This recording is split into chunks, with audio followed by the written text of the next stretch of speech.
Saudara-saudaraku yang terkasih, hari ini kita akan mendengarkan bacaan kedua dari surat pertama Rasul Petrus. Selamat mendengarkan dan merenungkan sabda Tuhan. Semoga Tuhan memberkati kita hari ini. Bacaan dari surat pertama Rasul Petrus. Saudara-saudara terkasih, bersukacitalah sesuai dengan bagian yang kamu dapat dalam penderitaan Kristus. Dengan demikian, kamu pun boleh bergembira dan bersukacita pada waktu Kristus menyatakan kemuliaannya.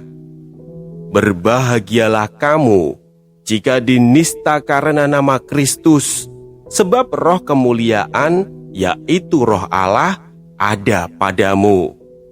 Janganlah ada di antara kamu yang harus menderita sebagai pembunuh atau pencuri, penjahat atau pengacau. Tetapi, jika kamu harus menderita sebagai orang Kristen, janganlah malu karena hal itu. Malah kamu harus memuliakan Allah dalam nama Kristus itu. Demikianlah sabda Tuhan.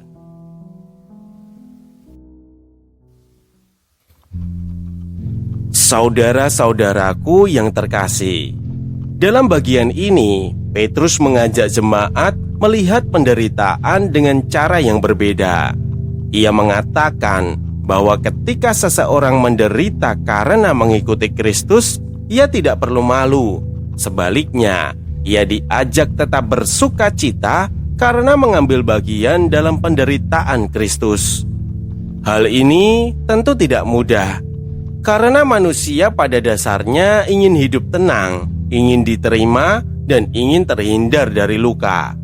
Namun para murid mulai memahami sesuatu, bahwa mengikuti Kristus bukan hanya tentang menerima penghiburannya, tetapi juga berjalan di jalan yang pernah Kristus jalani. Kristus sendiri sudah lebih dulu memberitahukan bahwa para murid akan menghadapi penolakan dan penderitaan, dan akhirnya mereka mengalami itu sendiri. Namun dari situlah cara pandang mereka berubah. Penderitaan tidak lagi dilihat hanya sebagai kesialan atau hukuman, tetapi sebagai bagian dari kesetiaan mereka kepada Kristus. Peristiwa ini sangat dekat dengan hidup kita.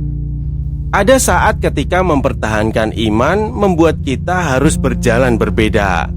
Ada keputusan-keputusan benar yang tidak selalu membuat kita diterima. Ada kesetiaan yang justru membuat kita harus menanggung luka, penolakan, atau kehilangan. Di titik seperti itu, hati manusia cenderung bertanya, mengapa ingin hidup benar saja malah justru rasanya berat? Namun melalui surat ini, Petrus mengingatkan bahwa penderitaan dalam Kristus tidak akan sia-sia. Karena ketika seseorang tetap setia di tengah kesulitan, ia sedang berjalan di jalan yang Kristus juga pernah lalui sendirian. Dan disitulah penderitaan mulai dipahami secara berbeda. Bukan sebagai tanda Tuhan meninggalkan kita, melainkan sebagai bagian dari perjalanan bersama Kristus. Perjalanan yang tidak berhenti pada salib, tetapi menuju kehidupan bersamanya. Karena itu, yang Tuhan lihat bukan hanya seberapa berat luka yang kita tanggung, tetapi apakah di tengah semuanya itu kita tetap memilih setia berjalan bersamanya. Dan mungkin inilah yang paling tidak mudah. Tetap percaya ketika doa terasa belum dijawab. Tetap bertahan ketika hati mulai lelah. Tetap memilih hidup benar meskipun kadang justru dianggap lemah, ditolak, atau dijauhi karena iman yang kita pegang.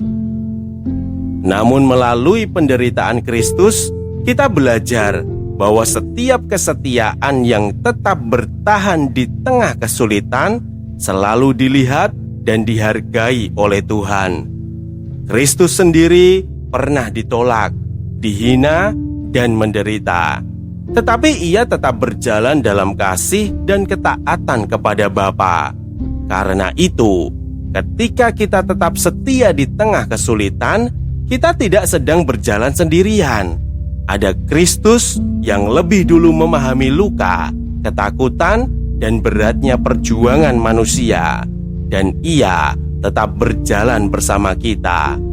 Disitulah penderitaan tidak lagi hanya menjadi beban yang melemahkan, tetapi perlahan menjadi jalan yang membentuk hati kita semakin dekat dengan Kristus. Marilah kita berdoa. Tuhan, ketika kesetiaan terasa berat, teguhkanlah hati kami untuk tetap berjalan bersamamu.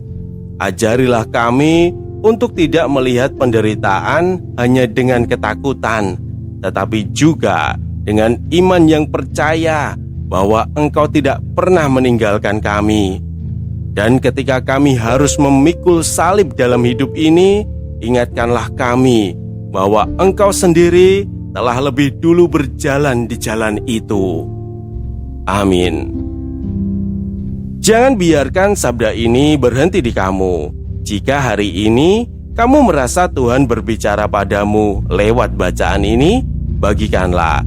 Sebab setiap kali kamu meneruskan sabdanya, kamu sudah ikut ambil bagian dalam karya pewartaan. Semoga tersampaikan berkah dalam.